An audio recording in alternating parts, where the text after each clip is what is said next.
Widespread unrest, killings and arrests in Iran during protests sparked by a collapse in the local currency. The leadership says it will listen to demonstrators, but rioters face the death penalty as the US warns against a crackdown. How volatile is the situation? This is Inside Story.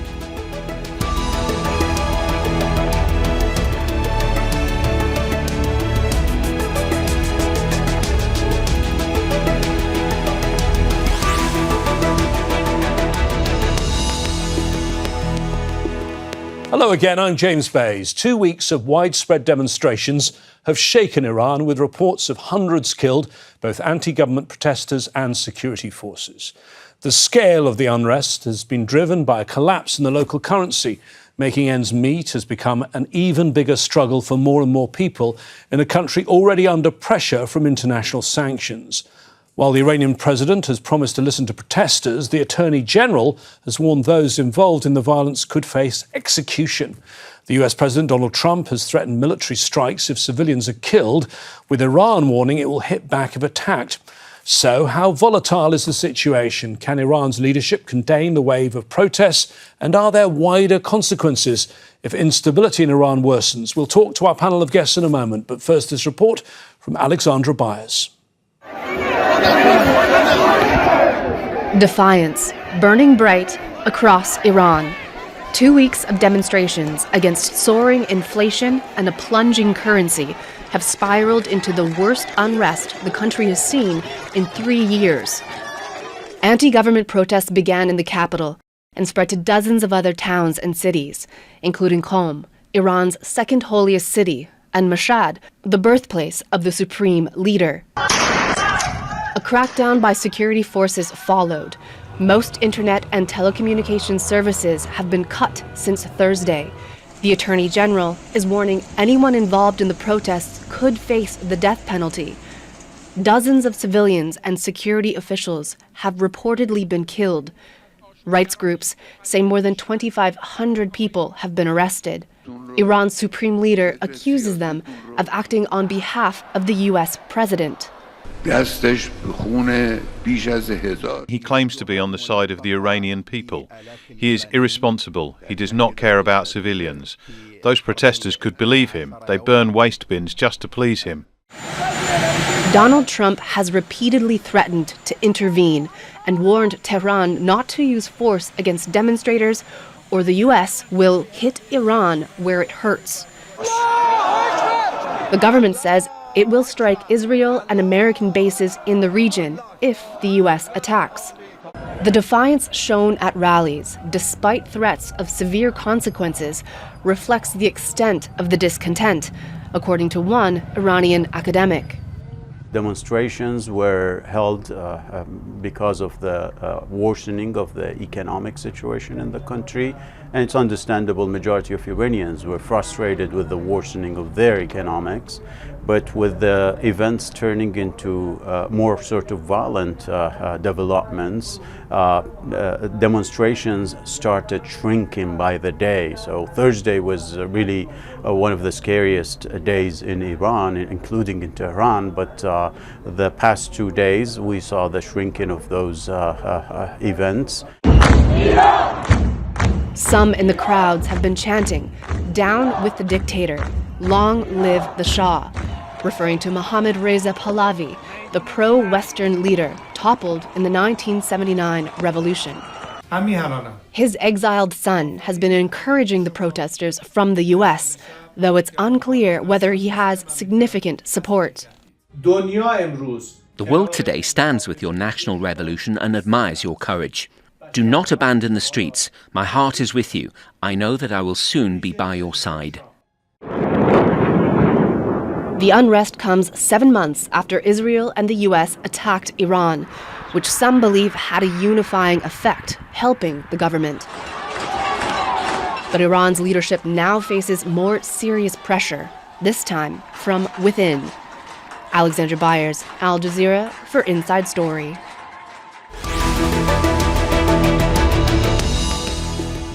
Well, let's try and make sense of all of this with today's guests, and we're being joined from here in Doha by Miran Kamrava. He's the head of Iranian Studies at the Arab Center for Policy Studies and Research. In London, Roxanne Farman-Farmayan, a professor of modern Middle East politics at the University of Cambridge. And in Washington, D.C., Trita Parsi, Executive Vice President of the Quincy Institute for Responsible Statecraft. Thank you very much, all three of you, for joining us at what seems to be a pretty important moment in Iran. So, Trita, let me start with you. We've had protests before. 1999, 2009, 2017, 2019, most recently 2022. I've probably not got the full list there. And in each case, the protests were either squashed by the government forces or they petered out. Is it different this time? It certainly appears different today for a variety of reasons. And one of them is the weakness of the Iranian system as a whole compared to previous instances. This is right now a much, much weaker economic situation, a much worse geopolitical circumstance that Iran is facing.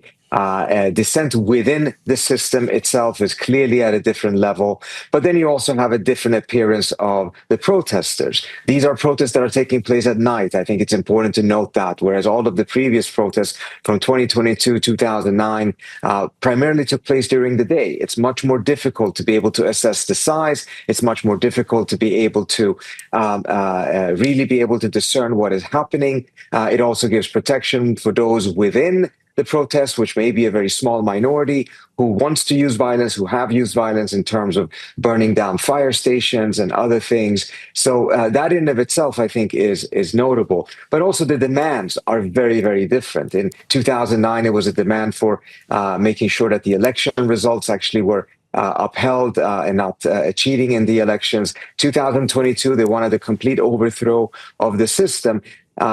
This time around, we've seen how rather quickly it's gone from calls for economic accountability to not only regime change, but also chants in favor of the son of the former Shah at levels that we've never seen before. It's not necessarily widespread throughout the entire country, but at levels that have not been seen before. Roxanne, Trita there talked about the fact it's taking place at night. The other thing that's meaning we're pretty dark to what's going on is that they've shut down the phone lines, they've shut down the internet. So we really do not have the sort of information we would like to assess. I mean, Al Jazeera has a team on the ground, but to assess it nationwide in Iran. What is your assessment? How dangerous is this for the Iranian government? Well, I think there are a couple of other elements, too, that are different. One is that the army has come out over the last 24 hours proclaiming that it is supporting the government and it will protect parts of the strategic infrastructure of Iran. That is new because in the past, the army has not been part of the security services declarations against the protesters. So we're seeing absolutely no division inside the government itself. We're seeing that it's a very strong actor in the face of these protests, even though it is definitely weaker. I agree with Trita on that. And I think that is an important element here because I think the government does not want to be seen as weakened by these protesters and protests because they are concerned about the threat that both Israel and the United States have made to go in and attack. So they would like to show that they're very strong. I think the blackout is partially to ensure that public images of a crackdown do not surface as easily, and I do see that a crackdown is imminent. Maran, I mean, some of the reports are suggesting that these protests are taking place absolutely everywhere, all 31 provinces of Iran. I've seen quotes that this is the largest protest since 1979. Do you think this is the most dangerous moment for the Islamic Republic since 1979?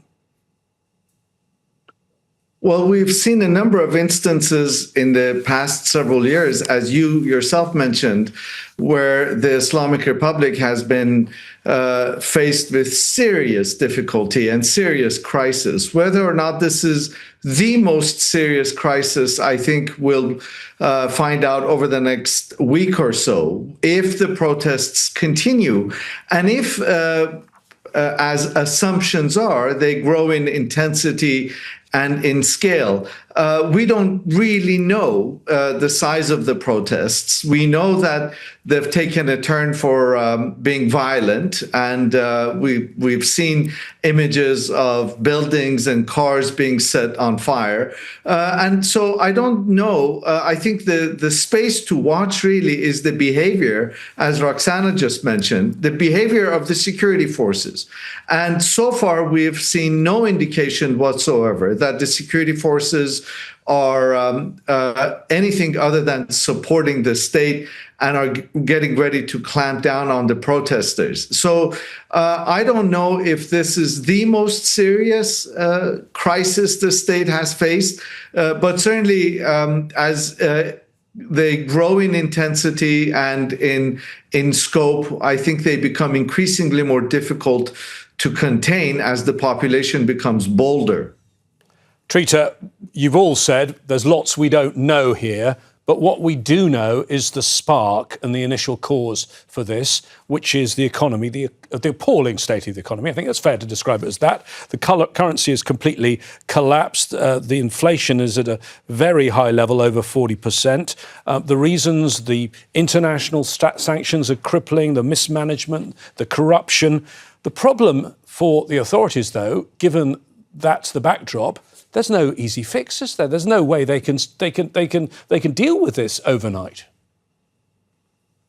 Certainly not. And a big reason as to why the currency is dropping is because of attacks against the currency while the government is incapable of defending it, mindful of the fact that sanctions, financial sanctions imposed by the United States, has prevented the government from being able to access its funds in other countries up to $100 billion. Things that they could use in order to be able to defend the currency no longer is at their disposal. So these factors have really put the situation of the government in a place that even if they crack down very, very violently, and there are good reasons to believe that that is exactly what is taking place right now, it doesn't matter in the longer run unless they manage to make some sort of arrangement with the United States, get to some sort of a deal in which sanctions are lifted. So we've, I think, reached a point in which the space between the United States and Iran, in which they can just either ignore it and just continue with the status quo, simply doesn't exist any longer. Something has to give on this matter.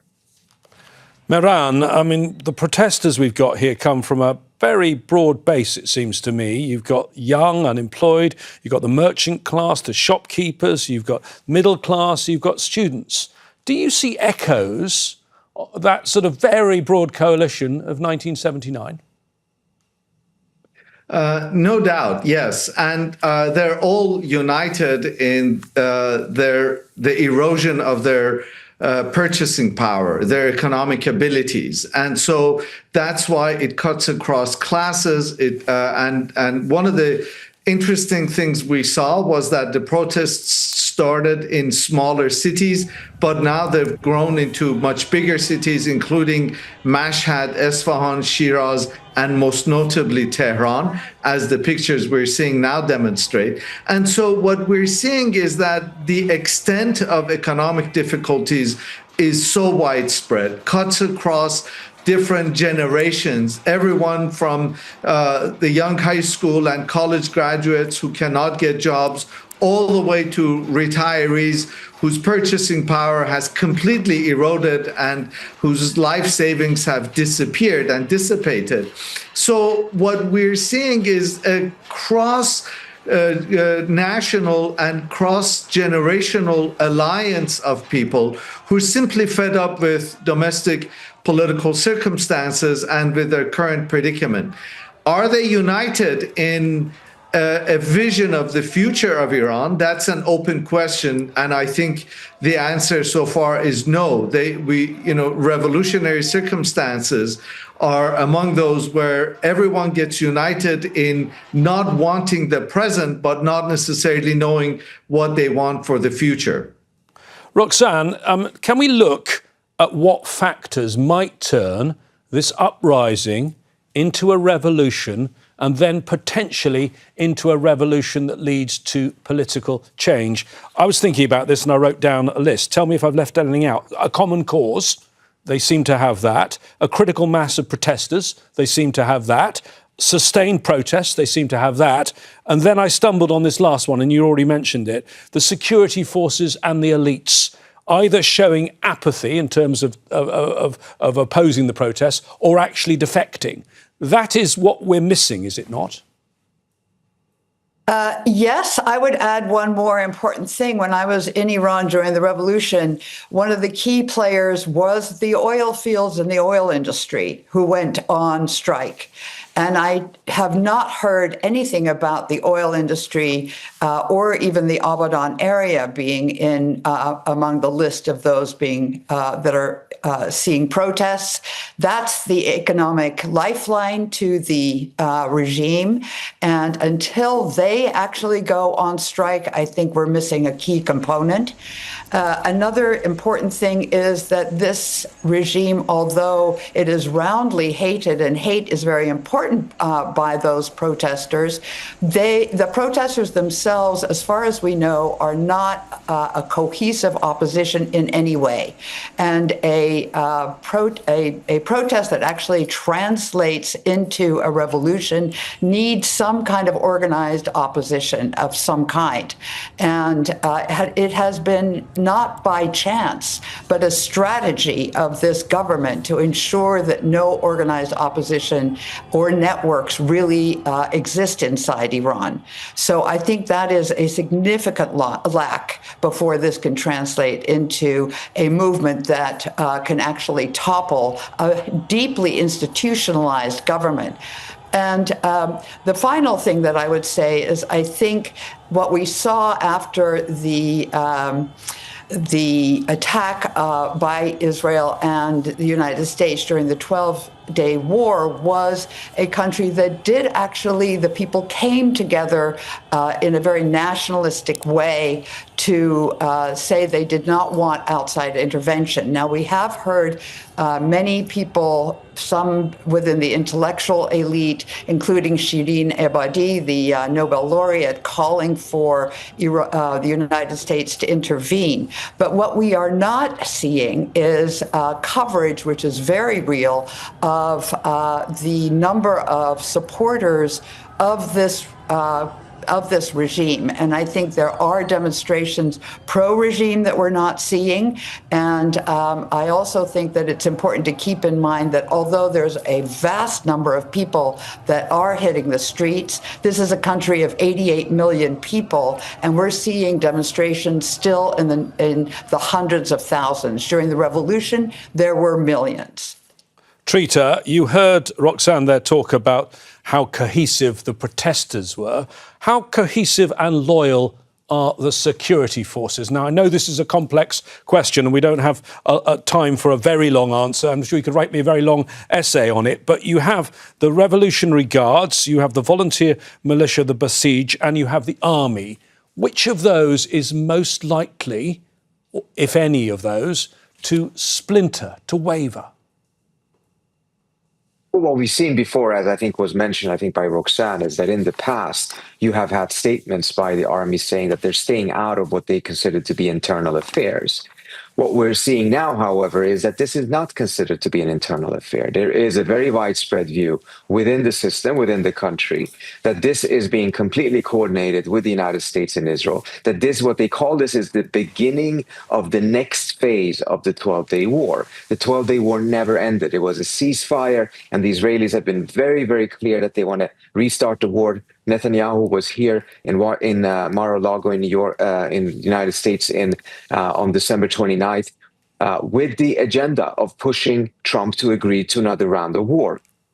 How that would start, etc., of course, was something that was unknown. But the perception is that this is the start of that instead of the last time having a war in which the Israelis hope would spark protests, which never happened, this time around, have it start with protest, whether they actually played a role in starting the protest or not is a different story. But they themselves, the Israelis, claim that they are playing a role right now in sustaining the protest, and doing so from the perception of Tehran is they're doing it in order to soften the ground before another attack occurs.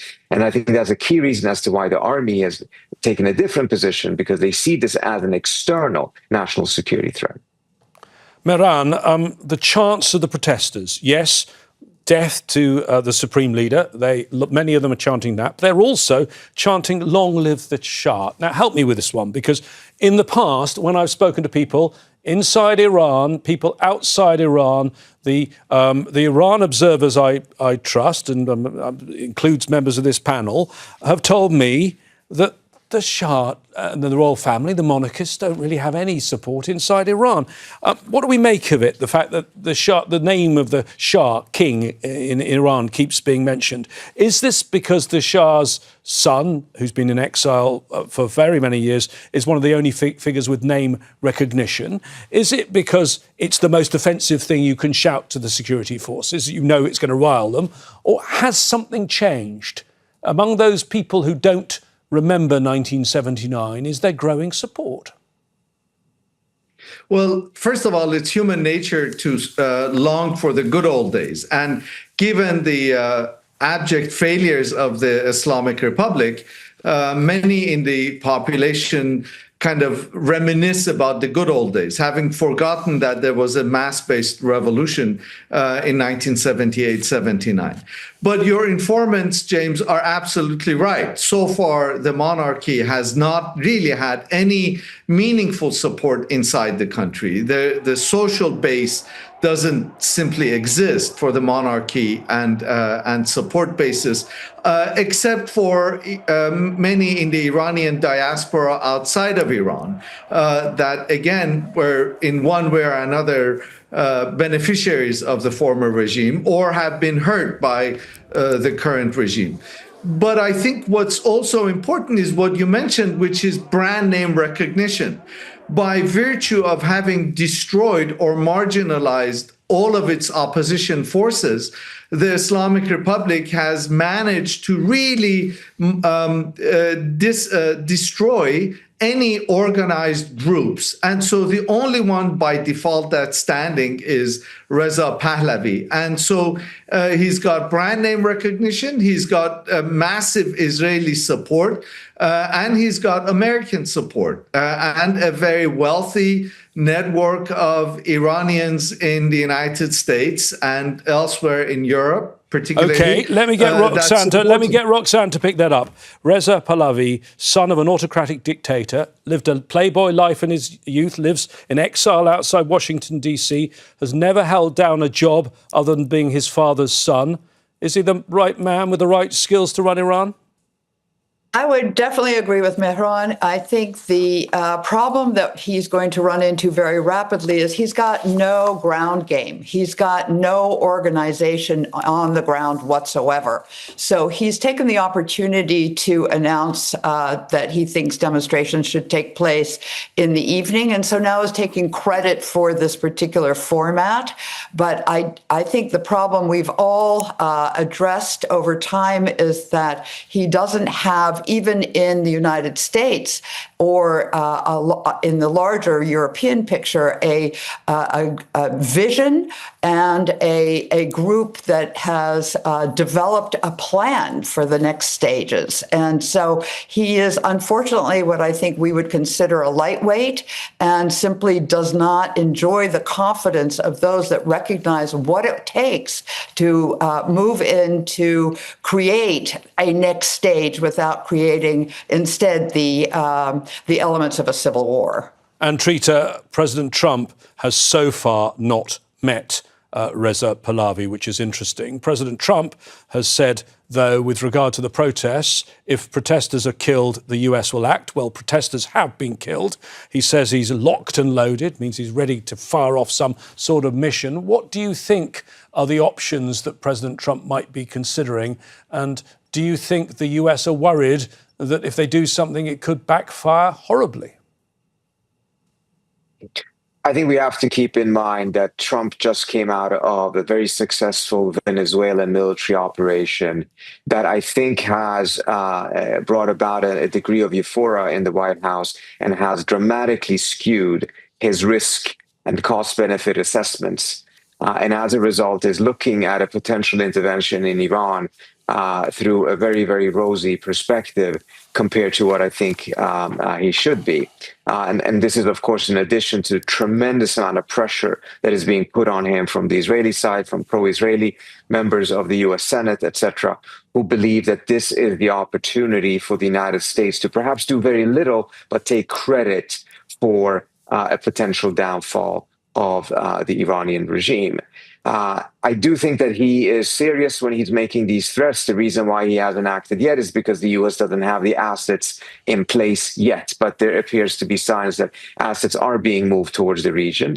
I think Trump is under the impression that the Iranians are so weak that either he can simply through threats be able to get them to cave or collapse, or with some military action that most likely in the early phases would be a similarity to what the Israelis did in the 12-day war in June, which is to go after heads of the military, heads of the political establishment, and try to see if a quick decapitation campaign can resolve the problem. The risk, of course, is that a power vacuum will not likely be filled by democracy-oriented human rights activists, but rather that there will be a significant instability, perhaps movements in some of the border areas for seceding from Iran, ultimate chaos. From a U.S. standpoint, I think Trump recognized that that is not in the U.S.'s interest. That is, however, something let me bring in Mehran, if I can, Trita. In terms of the region, Iran has said that if the U.S. launches an attack, it is going to consider all US bases and ships in the region a legitimate target. You, like me, live in Doha. We remember what happened here when Iran struck Doha last year. I mean, are you worried about a regional knock-on to all of this? For the first time, James, I am actually, because as Trita just mentioned, it does appear as if Trump wants to attack Iran. And if it does, I think the Iranians have no option, the Revolutionary Guards in particular, but to strike back. And they're not going to strike at Kansas or Texas or Oklahoma. It's America's regional presence that will be a potential target for the Iranians. Well, thank you very much. Thank you, Mehran, and thanks to all of our guests, Mehran Kamrava, Roxanne Farman-Farmayan and Trita Parsi. Stay tuned to Al Jazeera. Our teams on the ground in Iran will give you the latest with further analysis at aljazeera.com. We'd like to hear from you too. Post your comments on our Facebook page. That's facebook.com/AJ Inside Story, or you can use X. There, look for @AJ Inside Story. For now, from the team here in Doha and me, James Bays, stay safe and well. Bye-bye for now.